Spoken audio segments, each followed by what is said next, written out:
Hello class 11th, welcome to Zenith Guru. मैं हूं निकी पंडित और आज हम यहाँ पे डिस्कस करने वाले हैं जेनिथ गुरु नेक्स्ट स्टेप का सैंपल टेस्ट, जिसका कोड क्या है। देखो, कोड इज वेरी इंपॉर्टेंट। यहाँ पे कोड क्या है, ZG202425 11th C यानी कि 11th का केमिस्ट्री, एंड ये है 00 क्योंकि ये हमारा भी सैंपल टेस्ट है। ठीक है, इसका जो लेवल रहेगा वो बहुत ज़्यादा फिलहाल के लिए, क्योंकि 00 है तो बहुत बेसिक है।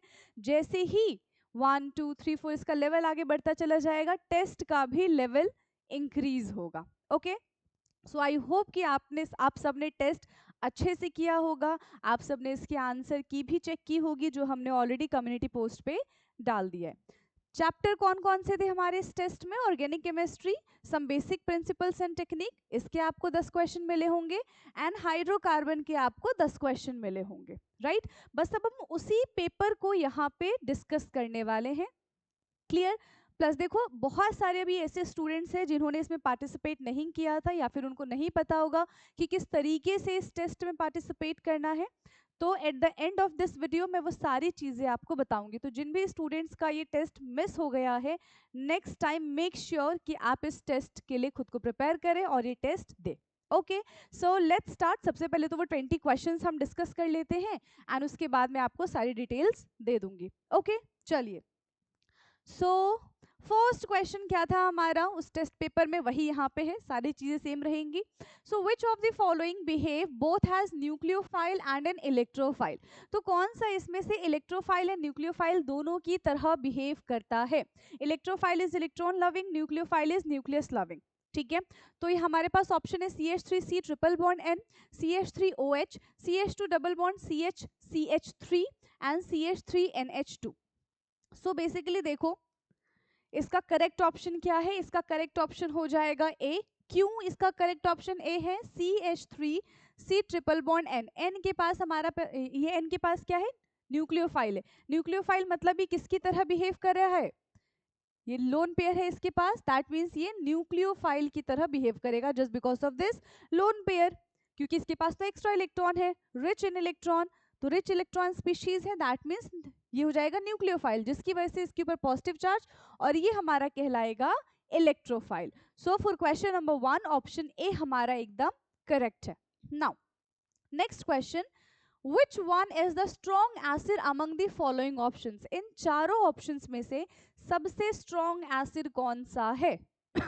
CH2FCOOH, CH2ClCOOH, थर्ड है CHCl2COOH, एंड फोर्थ वन है CHF2COOH। तो जितनी ज्यादा यहाँ पे इलेक्ट्रॉन नेगेटिविटी आएगी, ठीक है, उतना ज्यादा एसिडिक कैरेक्टर बढ़ेगा। तो किसमें है? यहाँ पे एक फ्लोरीन है, यहाँ पे एक क्लोरीन है, वहां पे दो क्लोरीन है, यहाँ पे दो फ्लोरीन है। सो जब हम कंपेयर करते हैं क्लोरीन एंड फ्लोरीन में, so fluorine is more electronegative than chlorine. तो इसका करेक्ट आंसर क्या हो जाएगा? CHF2COH is the strong acid among the following. Okay, next question is third, homolytic fission leads to the formation of। तो जब homolytic fission होता है तो किस चीज का फॉर्मेशन होगा? A B के बीच में बना हुआ है बॉन्ड, इसके पास एक इलेक्ट्रॉन है, इसके पास एक इलेक्ट्रॉन है, जिससे वो कनेक्टेड है।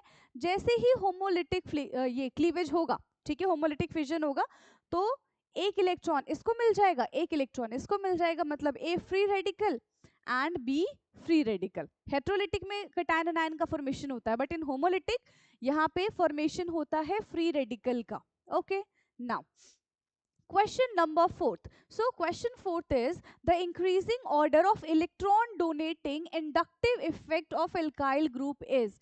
तो इलेक्ट्रॉन डोनेटिंग, जितने ज्यादा कार्बन होंगे, क्योंकि बेसिकली यहाँ पे सिर्फ कार्बन कार्बन कार्बन ही है, तो हमें पता है कि carbon is electron donating in nature, more carbon more electron donating उनके अंदर नेचर आ जाएगा। ठीक है तो यहाँ पे है C3H7, फिर C2H5, CH3 और H। ठीक है, यहाँ पे कह रहे हैं इंक्रीजिंग ऑर्डर, तो सबसे ज्यादा इसका, फिर उससे कम, फिर उससे कम, फिर ये।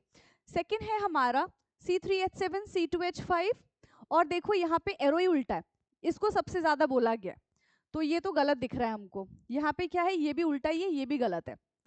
और यहाँ पे क्या कह रहे हैं ये देखते हैं, C3H7 का सबसे ज्यादा है, इसमें भी C3H7 का सबसे ज्यादा करेक्ट है, बट यहाँ पे पहले C2H5 आ रहा है और यहाँ पे CH3 आ रहा है ना। यहाँ पे क्या है, C2H5 का ज्यादा होगा ना, वो ज्यादा इलेक्ट्रॉन डोनेट करेगा, फिर CH3 करेगा, फिर हाइड्रोजन करेगा। So for this question number 4 का ऑप्शन ए करेक्ट हो जाएगा। Okay, now next question, question number 5, which one is the correct order of acidity? Acidity का क्वेश्चन अभी हमने किया, मोर इलेक्ट्रोनेगेटिव या फिर more the S character, more will be the acidity. ठीक है, तो यहाँ पे देखो वही एस कैरेक्टर वाला रूल लगेगा। ठीक है, तो देखो फर्स्ट वाला क्यों नहीं है यहाँ पे, ये क्या बन जाएगा, ये sp2 है और ये sp है, मतलब मोर कैरेक्टर यहाँ पे, मोर एस कैरेक्टर यहाँ पे, ये गलत है। सेकेंड वाले को देखो sp sp फिर sp2 एंड देन sp3, दिख रहा है, सबसे ज्यादा एस कैरेक्टर, फिर उससे कम, फिर सबसे कम, तो ये करेक्ट ऑर्डर है बी। बाकी सब को भी हम देख लेते हैं। यहाँ पे ये है हमारा sp, ये है sp2, फिर आ गया sp, तो ये गलत है और ये पूरा ही उल्टा है। ये भी गलत है। ठीक, so for question number 5 option B हमारा करेक्ट है। Now next question, the IUPAC name of CH3CHO, CH3CHO का IUPAC नेम क्या है, acetaldehyde, methyl aldehyde, formyl chloride and methanal. तो देखो मीथेनल तो एक कार्बन के लिए होता है, ये तो गलत हो जाएगा, ये भी मीथेन एल्डिहाइड गलत है। फॉर्माइल क्लोराइड तो होगा ही नहीं, तो क्या बन जाएगा ये acetaldehyde. So for question number 6 option A is correct. Now question number 7, which of the following molecular mass belong to the alkyne series? इसमें से कौन सा alkyne series से belong करता है? फॉर्मूला क्या था alkyne का, CnH2n-2, सबको पुट करके देख लो, पहले 7 है, C7H 2 इंटू 7 - 2 यानी कि C7H कितना होना चाहिए 12। फर्स्ट वाला है क्या, नहीं है, फर्स्ट गलत है। सेकंड क्या है हमारा, यहाँ पे देखो 10, इधर 10 रखेंगे, इधर 20, 20 - 2 18, यहाँ पे 22 है, ये भी गलत है। 9 रखो, 9 2 18, 18 - 2 16, that means C option is correct. Clear. Now question number 8, during Lassaian test set of sulfur and nitrogen present in an organic compound change into, किसमें चेंज होगा, Na2S and NaCN, Na2SO4 and NaCN, Na2S and NaCNO और NaCN plus NaCNO।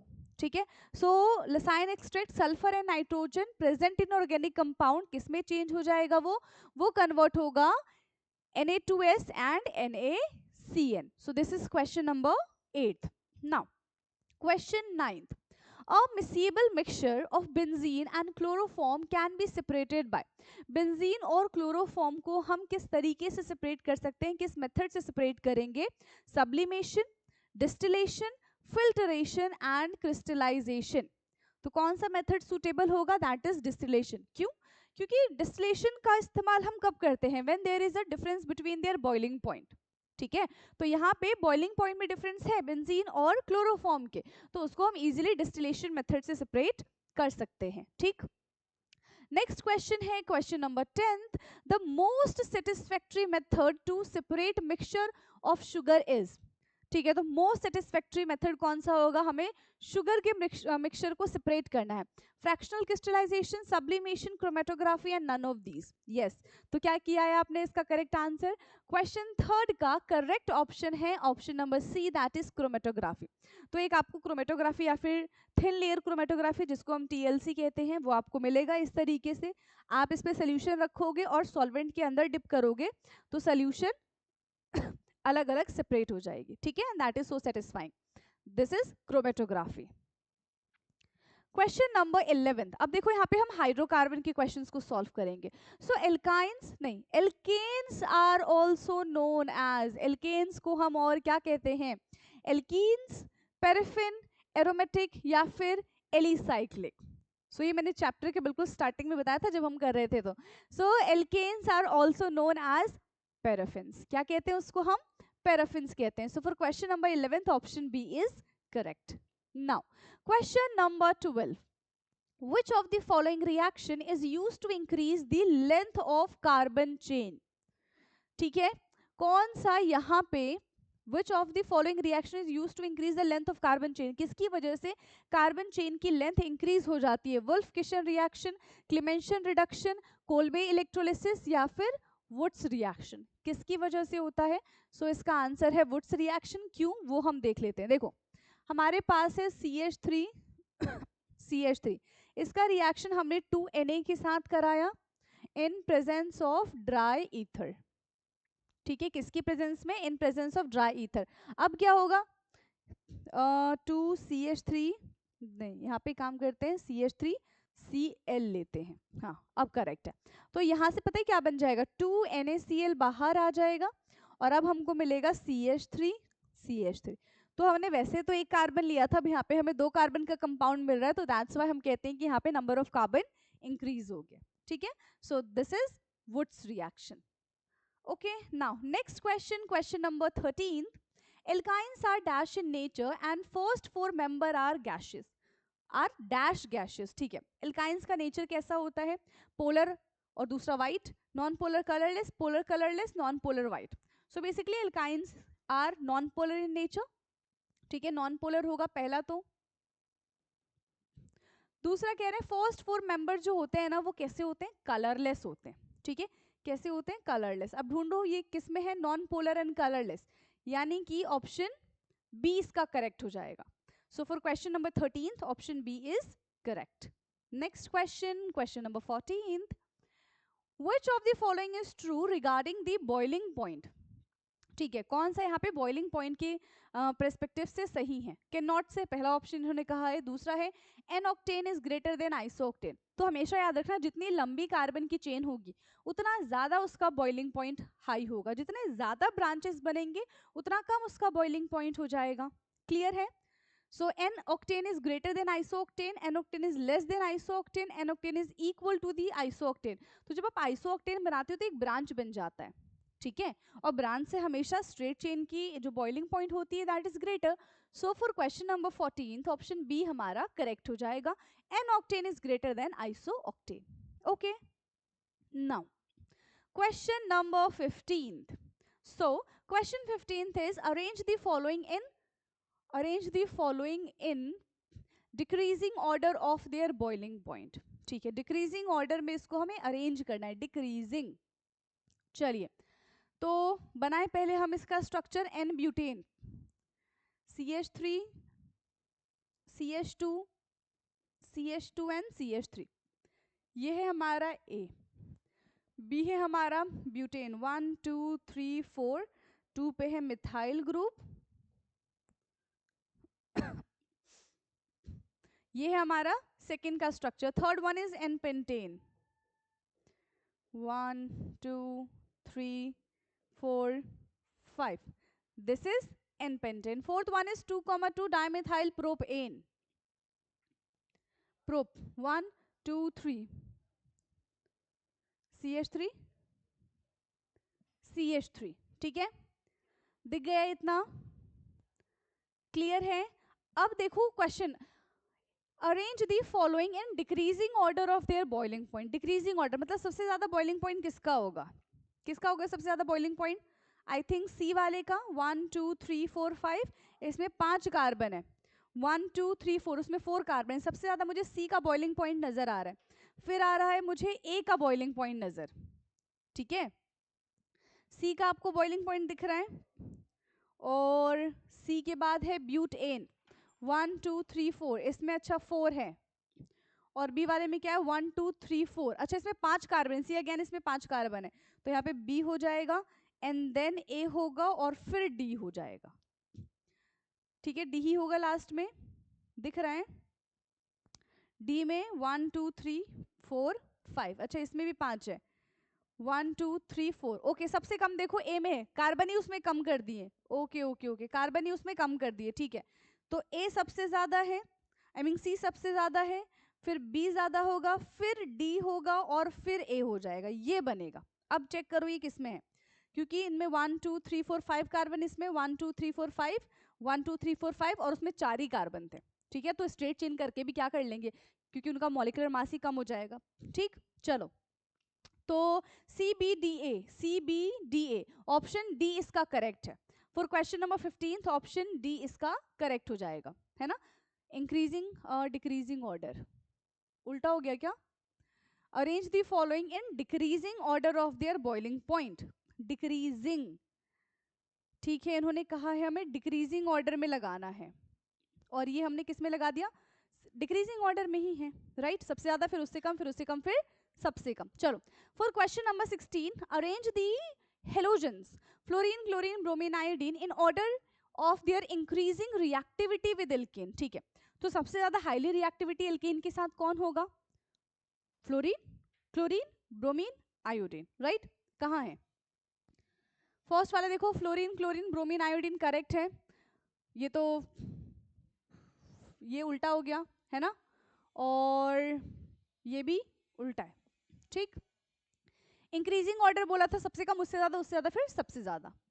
Next question, question number 17, when acetylene is treated with HBr the product is, acetylene is treated यानी कि triple bond जब treat करेंगे तो क्या बनेगा यहाँ पे, methyl bromide, ethylene bromide, ethyl bromide, या फिर एल्काइलिडीन ब्रोमाइड, क्या बन जाएगा यहाँ पे, एल्काइलिडीन ब्रोमाइड, ओके।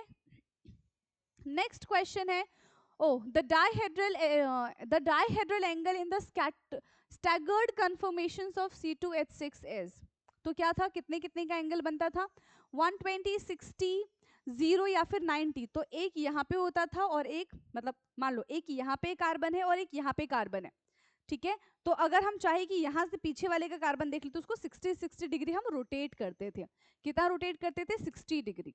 नेक्स्ट है हमारा question number 19, which of the following participate in the sulfonation of the benzene, तो कौन सा इसमें पार्टिसिपेट करता है सल्फोनेशन में से, SO2, SO3H, SO3 या फिर SO3H नेगेटिव, कौन पार्टिसिपेट करेगा, सल्फर ट्राइऑक्साइड, ठीक है, SO3। Now the last question, which one of the following is not, ठीक है, which one of the following is not an isomer of 3-methyl but1-ine, 3-methyl but1-ine, यानी कि चार देखो ब्यूटेन का कार्बन है और एक मिथाइल का कार्बन, मतलब टोटल 4 कार्बन है, नहीं 5 कार्बन है टोटल। तो पेंटेन 1-आइन हो सकता है, 2-आइन भी हो सकता है, देखो पेंटेन वाले तो सारे ही होंगे, ठीक है, पेंटेन वाले सारे होंगे बट ब्यूट वाला नहीं होगा, 4 ही कार्बन है इसमें, और इसमें कहीं मिथाइल इथाइल ग्रुप लगा भी नहीं है, तो ये इसका आइसोमर नहीं है, ऑप्शन बी इसका आइसोमर नहीं। जरूर नहीं कि आप सबका स्ट्रक्चर बना के देखूं, आप ऐसे भी काउंट कर सकते हो, ठीक। तो यहाँ पे हमने टोटल 20 क्वेश्चन, जिसका आपने ऑलरेडी टेस्ट दे दिया है, वो हमने यहाँ पे सॉल्व कर लिया है, ओके। आई होप कि हर एक क्वेश्चन आपको समझ में आया होगा। अब ये उन बच्चों के लिए अनाउंसमेंट है जिनका ये टेस्ट मिस हो गया है, ठीक है। तो बेसिकली हमारे स्कैनर्स है, ठीक है, हर चैनल्स के लिए। तो ये हमारा पाठशाला वाला है जिसपे ये लेक्चर आएगा 11th 12th, this is for 9th 10th, this is for 6th to 8th, 1 to 5th, and ये किड्स के लिए है, नर्सरी LKG UKG वाले बच्चों के लिए, ठीक है। अब आपको क्या करना है, पहले खुद को रजिस्टर करना है। कैसे करोगे, यहाँ से स्कैन हो पा रहा है आप यहाँ से स्कैन कर लो, अदरवाइज इसी वीडियो के डिस्क्रिप्शन में आपको एक गूगल फॉर्म मिलेगा, आप उस पर टैप करेंगे, गूगल फॉर्म को फिल करेंगे, ठीक है, तो आपकी नोटिफिकेशन हम तक पहुंच जाएगी। दूसरा, एक आपको लिंक दिया गया होगा डिस्क्रिप्शन में ही, वो हमारे व्हाट्सएप का लिंक है, आप उस पर टैप करेंगे, ग्रुप में आएंगे, थोड़ा सा वेट करना, हम आपको एंट्री देंगे, तभी आप उसमें ऐड हो पाओगे, ठीक है। वहां पे आप अपना नाम और नेक्स्ट स्टेप के बारे में वहां से आप हमसे पूछ सकते हो, क्लियर है। और जिन स्टूडेंट्स को, देखो ये ऑफलाइन और ऑनलाइन दोनों के लिए है, ठीक है। ये हमारे इंस्टाग्राम है, स्काइप है हमारा, दिस इज आवर लोकेशन, ठीक है, और ये हमारा टेलीग्राम है। नेक्स्ट, ये आपको इस तरीके से रजिस्ट्रेशन स्लिप लेगा फॉर दोज जो ऑफलाइन में आएंगे, तो उनको इस तरीके से फिल करना, ठीक है। एंड जब आप टेस्ट देते हो, ठीक है, तो आपको इस तरीके का OMR शीट मिलेगा जिसमें आपको सिर्फ फिल करना है कि फर्स्ट का ऑप्शन क्या है, सेकंड का ऑप्शन क्या है, ओके। नाउ, तो ये इन्फॉर्मेशन थी जिससे आप हमसे कनेक्ट हो सकते हैं। बेसिकली तो आपको सारी चीज़ें डिस्क्रिप्शन में ही मिल जाएंगी, क्लियर है। और ग्रुप में जुड़िए, वहाँ से हमसे इससे क्वेश्चन पूछ सकते हैं, कब कौन सा टेस्ट होगा, क्या सिलेबस है, ऑलरेडी सारी चीज़ें हम कम्युनिटी पोस्ट पे टाइम टू टाइम पोस्ट करते जाएंगे। इवन इसका आंसर भी आप सबको पोस्ट के थ्रू ही पहले मिला होगा, राइट। तो यहाँ पे हम इस क्लास को एंड करते हैं, बाकी का discussion will do in next class. तब तक लिए पढ़ते रहिए, थैंक यू सो मच।